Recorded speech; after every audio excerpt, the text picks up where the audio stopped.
자, 네. 저희 오마이 TV 보고 계시고요. 오마이 TV 구독 안 하신 분들 구독, 좋아요, 알림 설정 해주시고 오마이 TV 실시간 후원도 받고 있고요. 유튜브 멤버십 가입자도 받고 있습니다. 여러분들 많은 응원과 성원 부탁드리겠습니다.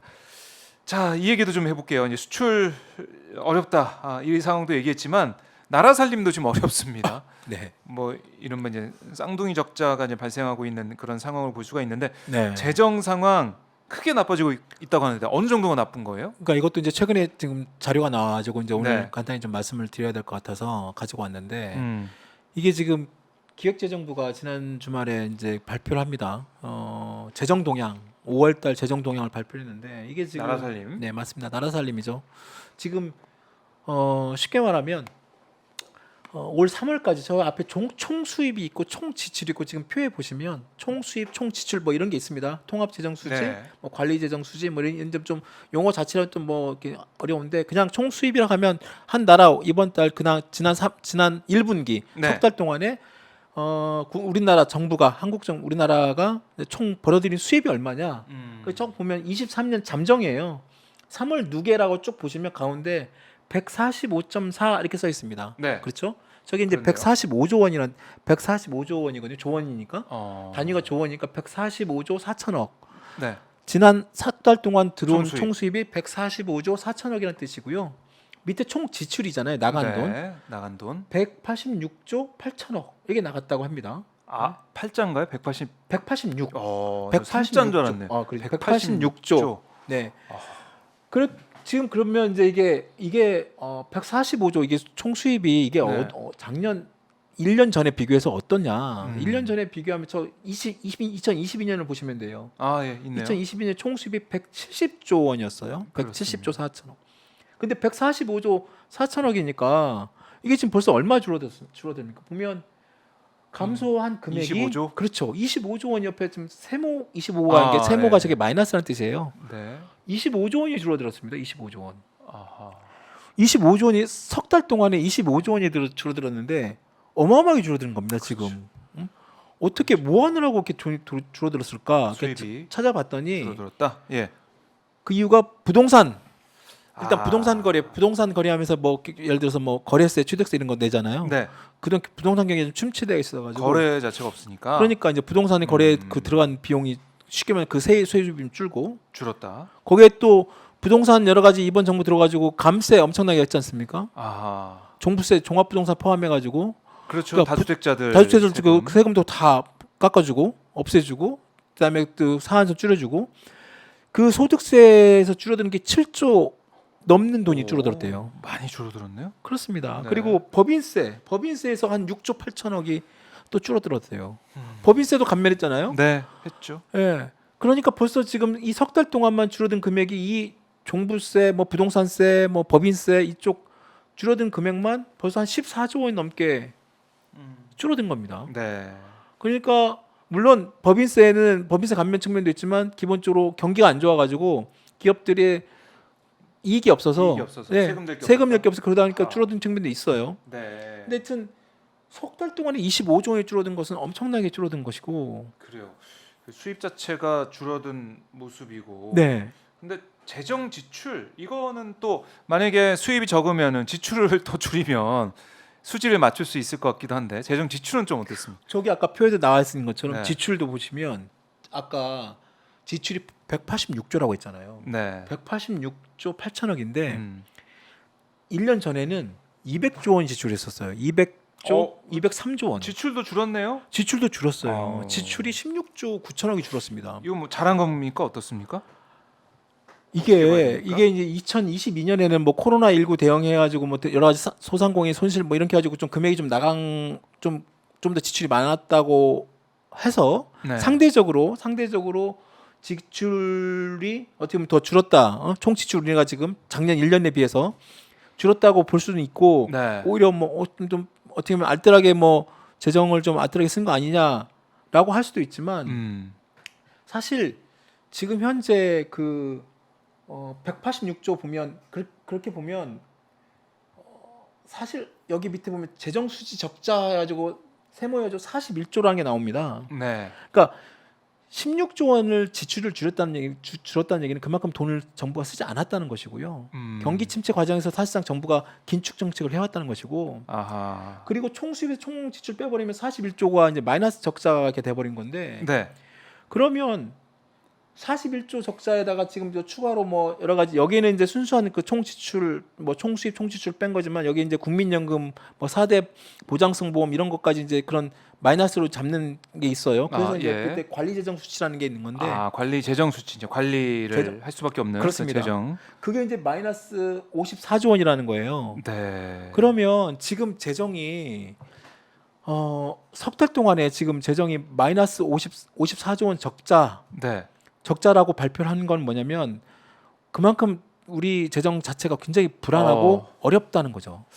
그런데 원래 작년에 어려운 상황이다. 작년에 기획재정부에서 예상을 할 때 재정을 짤 때 우리 앞으로 내년에는 우리 재정 적자를 한 58조 원 규모로 만들어 놓을게요. 이렇게 예상을 했었어요. 네. 58조 원 규모의 적자 정도로만 유지를 하겠다. 그게 이제 우리 전반적인 재정의 어떤 안정성이나 재정의 어떤 뭐 건전성 이런 네. 걸 지금 얘기를 했거든요. 전체 다 해서 1년치. 1년치. 근데 지금 54조라고 한 거 아니에요? 지금 석 달 만에 54조 원이 된 거예요. 아. 그러면 앞으로 3분기가 남았는데 네. 이 재정을 어떻게 할 것이냐. 야. 재정 적자 규모가 어마어마하게 갈 것 같은데. 어마어마합니다. 그럼 이거- 과연 이 재정 적자를 예상을 못했냐? 못한 측면이 하나 있고, 그 다음에 앞서 말한 작년 저희가 항상 얘기했던 그 감세를 이렇게 하면 안 된다. 그때 지금 정부가 추진했던 그 감세 규모가 60조 원 넘게 막 나왔을 때도 네. 문제가 많다. 이렇게 가면 안 된다. 적어도 지금 현재 이 경기가 침체, 경기가 어려운 상황에서 네. 정부의 재정 역할이 필요하고. 정부가 재정을 잘 알뜰하게 가는 것도 중요하지만 일정 부분 다른 어떤 나라 선진국에 비해서 우리나라 재정이 괜찮은 상황에서는 재정을 튼튼하게 가되 나름대로 재정 역할을 할 수 있는 여지를 갖고 가야 된다. 그래서 감세는 어느 정도 좀 최소한 해야 된다고 했지만 윤석열 정부 그렇지 않았잖아요. 그런데 네. 이미 1분기 만에 재정 적자가 마이너스 54조 원이야. 그러면 이 핑계 대고 더 재정 지출을 줄이려고 할 거란 말이야. 우리는 이제 돈이 너무 없다. 그런데 그렇게 되면 경기는 계속 나빠지죠. 네. 정부의 재정은 계속 긴축으로 가죠. 그럼 더 그게 악순환이 됩니다. 그렇네요. 재정을 쓸 때는 써야지 이게 경제 활성화, 경기 활성화도 되고 그렇죠. 이게 마중물이 될 텐데 네. 그렇게 못할 가능성이 있고 정부에서도 적극적으로 그렇게 이제 뭐 이 재정 상황이 안 좋으니까 안 하는 상황이 될 수 있는데 이 개선은 어떻게 해야 될까요? 그래서 예. 이 재정 전문가들 제가 이렇게 말씀을 들어봤더니 애초에 처음부터 첫 단추 잘못 껴졌다는 거예요. 첫 단추부터. 그러니까 그 전에 작년부터 계속 얘기해왔다는 것이 윤석열 정부는 아까 계속 얘기했지만 과거 문재인 정부는 뭐 국가 부채가 엄청나게 많고 재정이 지금 뭐 악화돼가지고 뭐 빚더미에 뭐 올라 미래 앉아가지고 세대 약탈이다 뭐 이런. 뭐 그렇게 얘기를 했잖아요.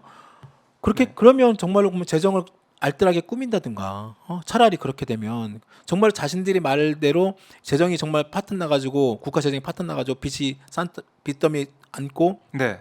국가 재정을 다시 재정 과거로 돌린다 하면 그러면 더 오히려 감세를 없애고 재정을 더 튼튼히 하고 세금을 좀 더 나름대로 더 걷어서 마이너스를 좀 더 채우고 네. 그다음에 재정을 튼튼히 한 다음에 정부가 재정에 맞게끔 역할을 하면 되는데 말은 그렇게 해놓고 또 감세는 또 감세대로 합니다. 그러니까 이게 앞뒤가 안 앞뒤가 맞다는 거죠. 안 맞는 거죠. 예. 영국의 지난번 항상 저희가 얘기했던 리즈트러스 과거 전 총리가 그런 식으로 정부 재정 감세했다가 영국 국채가 폭락해가지고 금융위기가 온다고 하니까 결국은 사퇴했잖아요. 그렇죠.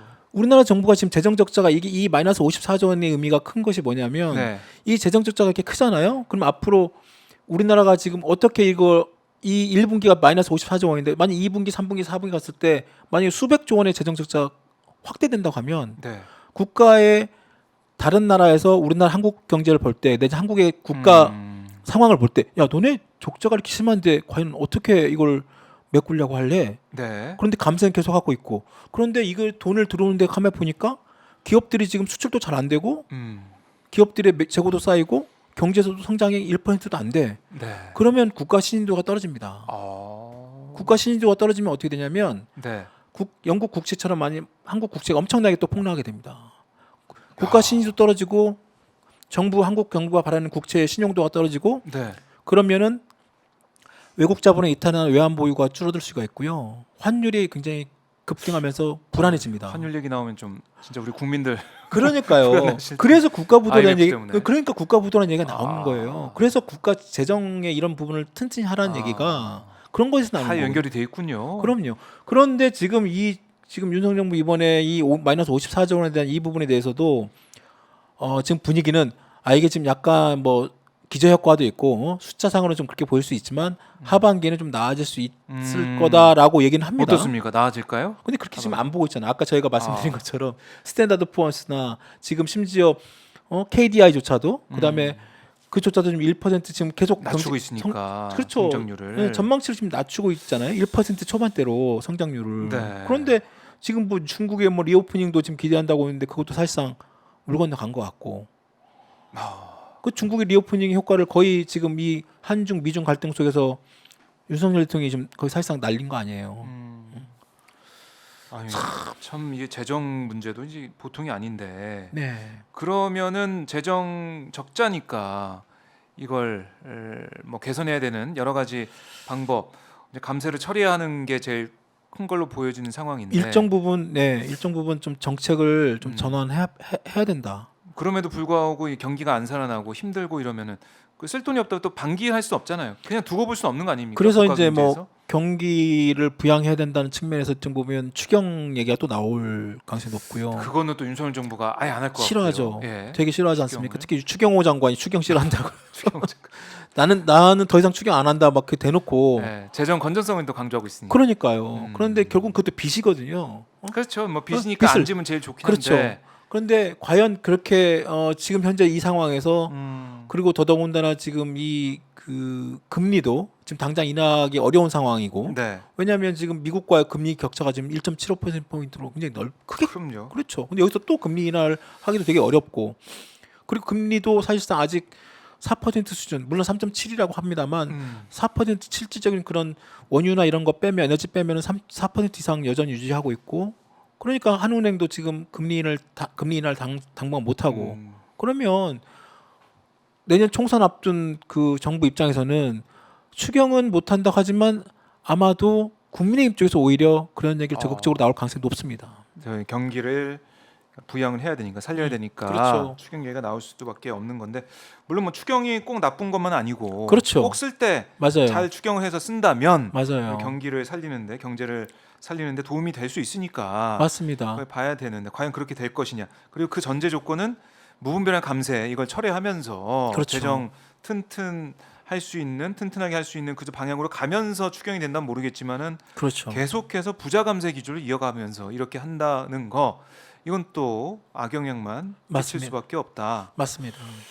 그래서 그 추경을 한 금액도 마찬가지로 네. 단순한 어떤 막 이게 추경이 이 자산 이 그 돈 지원이 결국 그냥 자산 버블로만 또 가는 주식 시장이나 부동산 시장으로만 가는 걸 막기 위해서라도 네. 그 추경을 꼼꼼하게 적극적인 세심하게 어떤 그런 계층 예를 들어서 뭐 자영업자나 그다음에 서민층 네. 이분들한테 지원이 되는 것은 곧바로 이게 경기 활성화 측면에서 이어진 게 강하거든요. 네. 그러니까 그런 측면 지금 현재 굉장히 필요한 어떤 그런 뭐 R&D나 정부 아까 말씀드린 여러 가지 알리백에 관련된 여러 기업 사이드나 네. 그다음에 소상공인이나 자영업자들 그리고 이런 측면에 과연 필요한 부분에 추경이 필요하면 할 필요 있죠. 그런데 그냥 단순히 어떤 그냥 또 다른 어떤 지원책 내지는 그냥 아까 말씀하신 것처럼 무분별한 또 다른 과거 같은 뭐 정부가 얘기하는 그런 단순한 어떤 그런 추경 만들어서 그냥 뿌리는 그래서 네. 뭐 금융기관 뭐 쉽게 말하면 부동산이나 이런 또 뭐 경착륙 맡겨서 뭐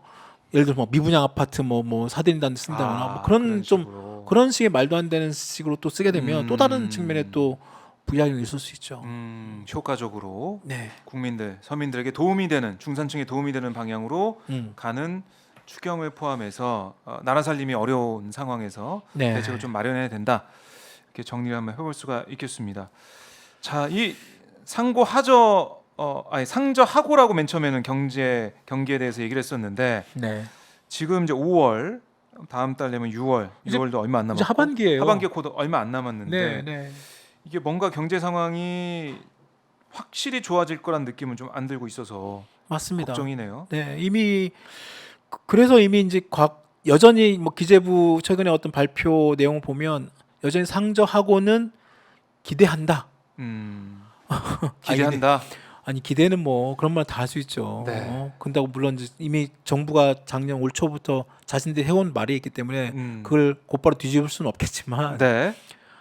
그래도 현실은 현실대로 정확하게 알려야 됩니다. 아하. 현실에 대한 현재 현실의 경제 관련된 정확한 정보를 국민들한테 알려야 국민들도 거기에 대비를 하죠. 지금 이 마이너스 54조 원이라는 이 재정 적자 이 폭도 지금 제대로 지금 언론들이 잘 얘기하지 않고 있습니다. 이 부분도 이 부분이 어떤 의미가 갖고 있는지도 지금 제대로 알려지지 않는 상황에서 야 이거는 좀 단순히 지금 기저효과하고 좀 극복할 수 있어라는 식으로 좀 넘어가거나 그 다음에 지금 그 무역 수지 적자도 지금 몇 개월째입니까? 지금 14개월 이상 지금 계속 지금 기대하고 있는 상황에서 경상수지 적자 폭도 엄청나게 커지고 있고 네.